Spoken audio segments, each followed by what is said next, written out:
Estamos de vuelta en la segunda parte de Acontecer Nacional. Estamos hablando sobre la amnistía, defraudación y temas que son muy importantes en materia tributaria.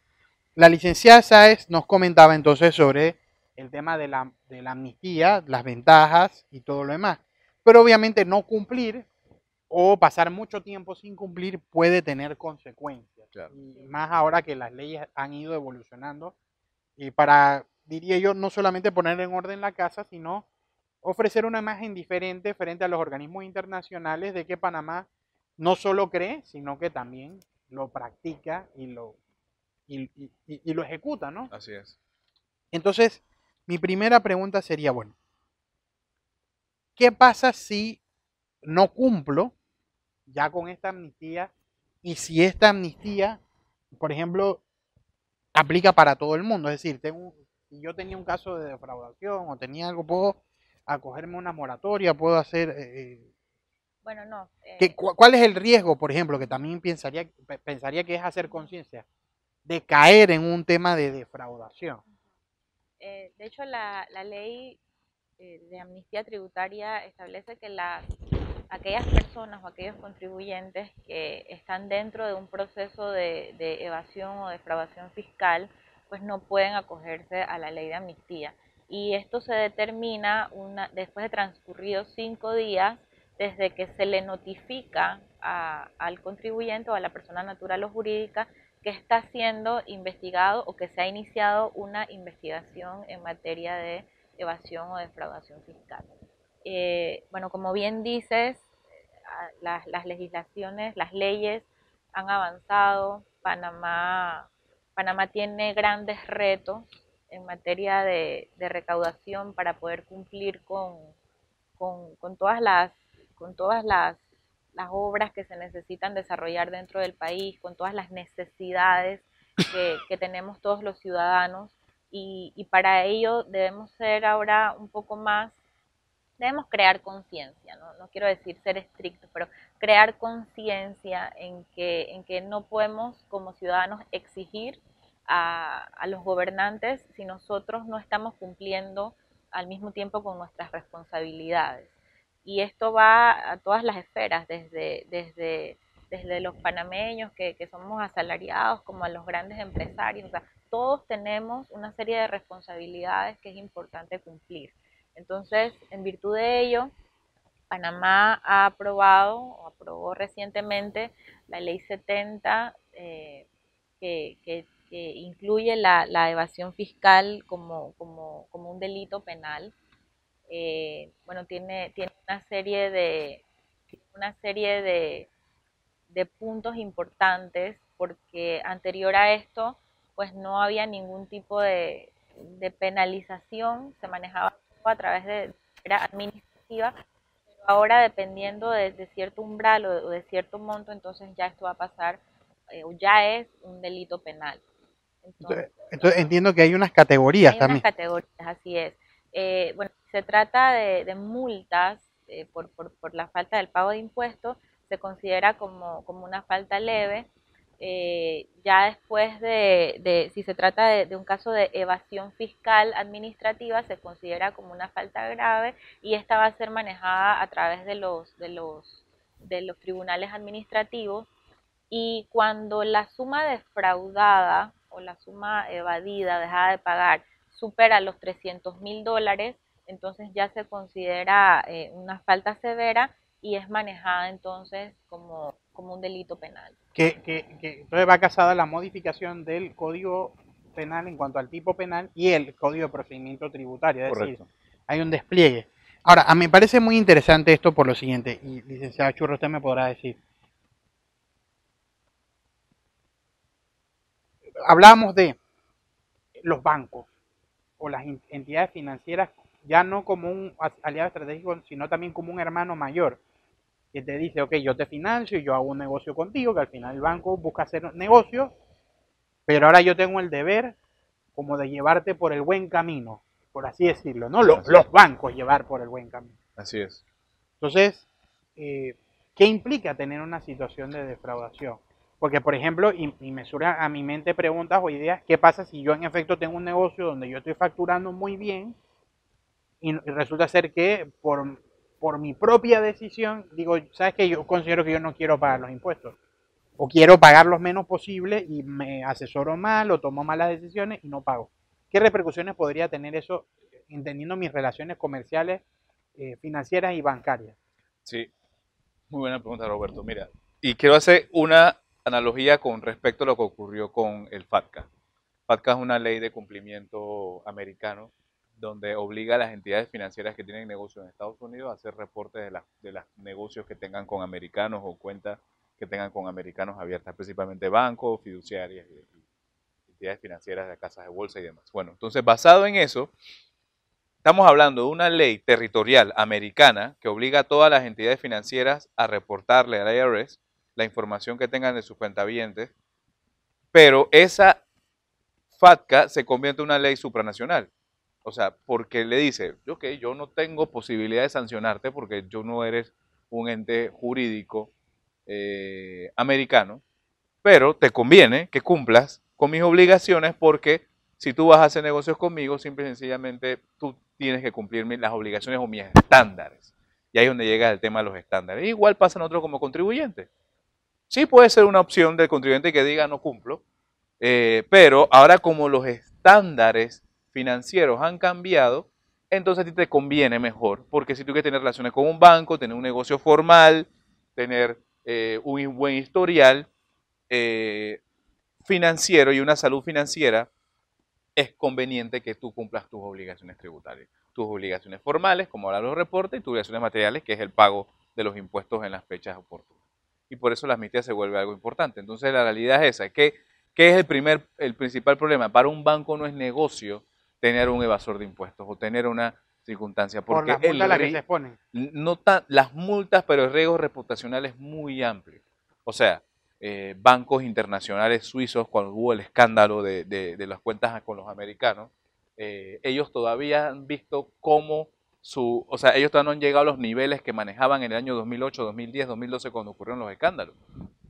Porque su situación de reputación representó una pérdida de negocio. Mucho más importante que la multa. O sea, la multa te la pagan inmediatamente, porque tienen seguros, lo que hablamos, tienen seguros, tienen fondos para poder cubrir esos riesgos en un momento dado. Pero el problema es el riesgo reputacional y ahí es donde llega el tema que habla la licenciada. Sí, porque yo he visto inclusive que habiendo multas altísimas de miles de millones de dólares, son cubiertas inclusive antes de lo previsto por las instituciones bancarias. Sí, porque la justicia, bueno, en Estados Unidos principalmente la justicia es una justicia negociada, digamos de alguna manera. Casi todo el mundo llega a negociación previa antes de poder llegar a un juicio.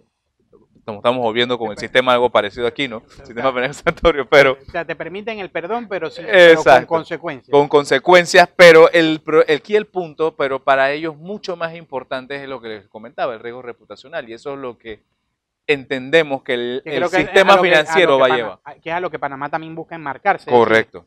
Nosotros jugamos, somos unos actores importantes dentro del juego, pero porque cumplimos. Es decir, yo estoy en este club no solamente porque soy bueno en mi negocio, sino porque yo cumplo y yo te puedo mirar directamente a los ojos y decirte yo cumplo. O sea que tú me tienes que dar el mismo tratamiento que le das a los demás. Y me sacas de lista, me sacas de discriminación, no me haces acusaciones. Y ojo, me das a los demás basado comparándome con los sistemas a los cuales yo realmente compito. Exacto. O sea, yo voy a... Pero dice, no. Que es de grandes ligas ellos no son, exacto, yo no, ¿por qué no? O sea, no me vas a comparar con un país del medio de Asia que no tiene ese negocio, que no tiene esa estructura, o de cualquier otro país de otro continente. O de Sudamérica, o de Centroamérica, o del Caribe, por ejemplo, si mi sistema es un sistema, mi sistema financiero, mi sistema internacional es basado... modelo, estructura, competitividad profesionales, o sea... Aquí hay toda una industria especializada que pues busca captar negocio internacional. Exacto, Roberto. Y eso hace que de alguna manera nosotros compramos los estándares, como lo dijo la licenciada en su momento. La licenciada Lidia dijo muy bien el tema de que nosotros estábamos jugando con fuego, nos quemamos, y ahora hay que llegar al estándar. Y ahora que el problema es que nuestro estándar no es un estándar para pasar la nota como la universidad, la C. O sea, nuestro estándar tiene que ser en base al nivel A que estamos manejando nivel A. Sí. Yo quería hacerle una pregunta, licenciada. Bueno, usted hablaba de sostenibilidad.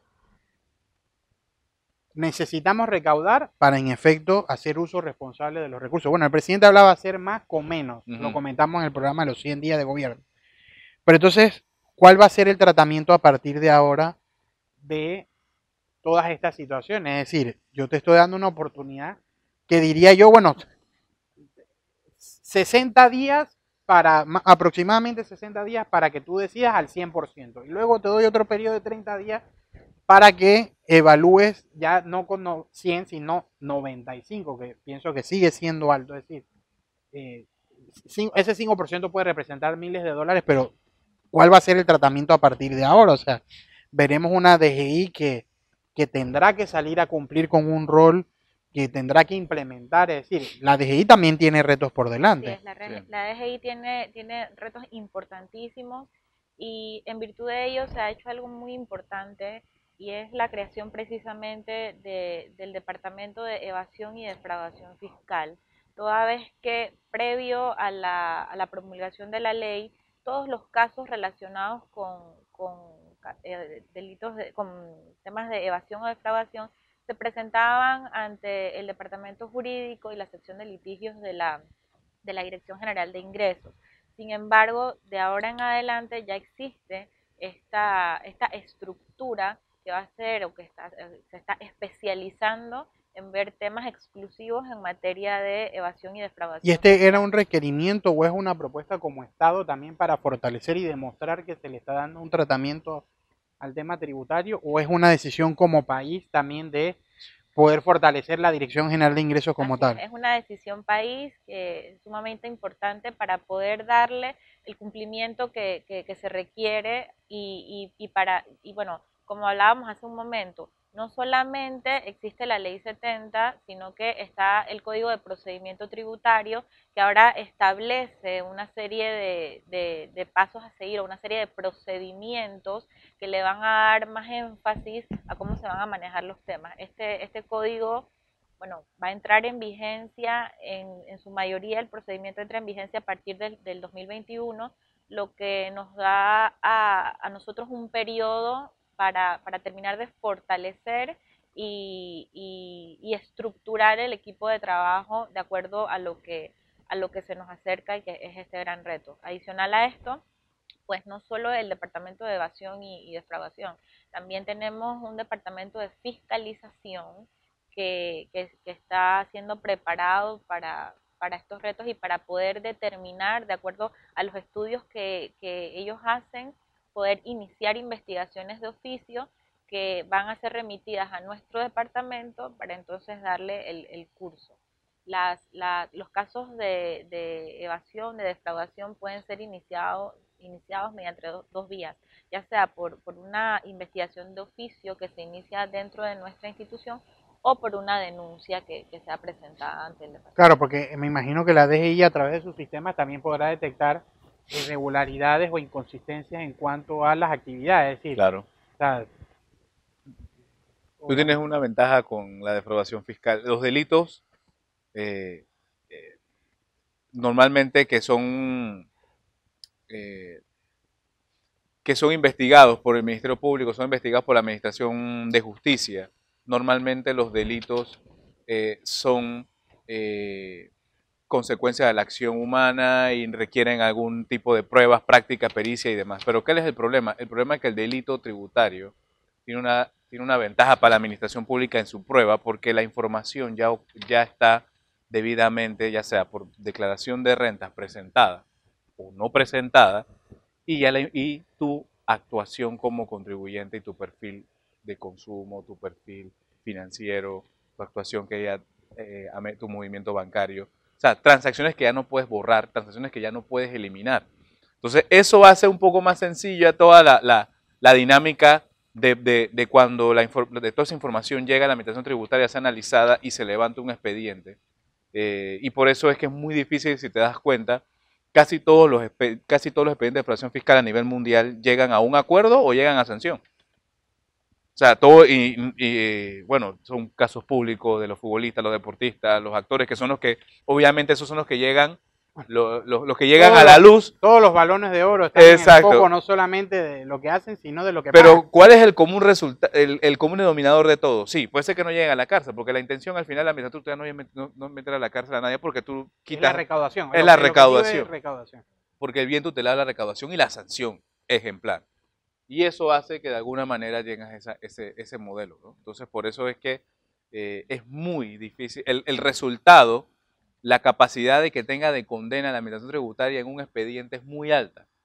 Así que por eso es que sigamos de nuevo por el tema de la amnistía y todo lo demás, porque la amnistía es muy importante en eso. Y bueno, también quería comentar que la importancia que está teniendo el tema de los delitos fiscales o la lucha que tiene toda no solo Panamá, o sea, todos los países a nivel internacional contra los delitos fiscales, ya se han estado desarrollando mecanismos, sistemas que se implementan en las distintas autoridades de recaudación tributaria para ir detectando y para ir enlazando estas medidas de poder determinar y que te van creando alertas para poder determinar, oye, mira, aquí hay un tema, el sistema te genera una alerta y entonces tu fiscalizador ya cumple con el resto de la tarea de acuerdo a la información que los sistemas le van arrojando. Entonces, nosotros también como autoridad estamos en vías de automatizar procesos, de incorporar equipos y herramientas que nos ayuden a poder ir de la mano con esta lucha contra la corrupción y los delitos fiscales. Muy bien. Bueno, hemos terminado este segundo bloque, muy enriquecedor. Vamos entonces a la tercera parte del programa donde me gustaría conocer, bueno, avances y la modernización de la DGI, que entiendo que están en un plan. ¿Cuáles son los planes? En materia de cumplimiento, el país tiene todo un reto. El Colegio Nacional de Abogados ha estado también desarrollando un tema. Reinaldo, tú eres miembro de la comisión de cumplimiento que pues lideriza nuestro presidente, Juan Carlos Arauz. Y entonces, un tema que está muy ligado a esto, licenciado, y ojalá nos pueda contar, y es el levantamiento de las marginales de las sociedades anónimas, que ha generado ahora toda una iniciativa. Sí. Entiendo que hay una regulación nueva y que se está aplicando, y conocer para que la sociedad y los abogados también pues sepan cómo va este tratamiento jurídico.